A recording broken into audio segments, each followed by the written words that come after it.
Naze nabahle babukela bakhona emakhaya, naze nabahle naze nabukeka. Kulo nyaka wa-2022 nginifisela inhlanhla nempumelelo yonke babukela bakhona emakhaya. Ngoba siphile emhlabeni kuningi esikufiseni esikufunayo singakafi. Nginifisela ukuthi nakhe imizi, nithandwe, nishade nilotsholwe, nisebenze nibe nemali, niphumelele. Izona eziningi zinikhanyele. Ungabikho ongeke kuphumelela. Kodwa noma ngeke kuphumelele konke because uNkulunkulu akakuphi konke embukelo khona ekhaya. Nikholelwe abangasekho emhlabeni. Nikholelwe kwabaphansi asebalala.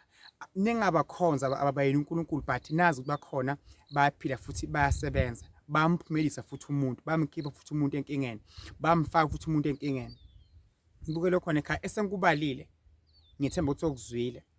Angakubali ukuthi igceka abantu, ugceka abantu abahlabelako, umaskandi, igospel, bathandaze inyanga zangoma, ugcina ngithi nje angase ngakubala ukuthi nigceka abantu. Lese ngikubala ekucaleni nenze kona nizoyibona impumelelo. Ngiyanithanda kakhulu.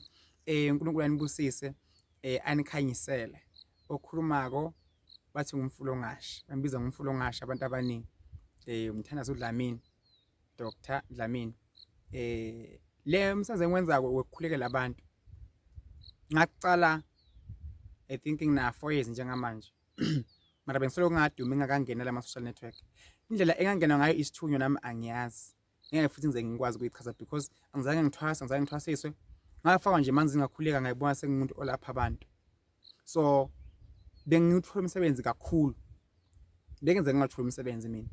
Angizange ngibone ngingumuntu ogcina angumlaphi wendabuko. Angizazi futhi ngangena kanjani. Into yangena kumina angiyazi. Imbukelo khona ekhaya angifani nabanye abantu. Ngeke sifana singabantu sapho indlela ezahlukahlukene. So ngiyakubonga lokho. Uma ngaphosisi ngisebenze kawu8 empilweni yami. Ngaze ngaphuma noma sekuthiwa sengiya lapha emasotsheni.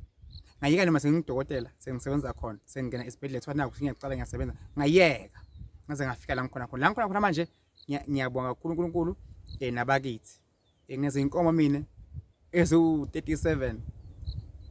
Khona imoto ezekhamba, ekhakithi ngiyakha. Nala ngihlala khona manje lengasho indawo yami nakhona ngiyakha.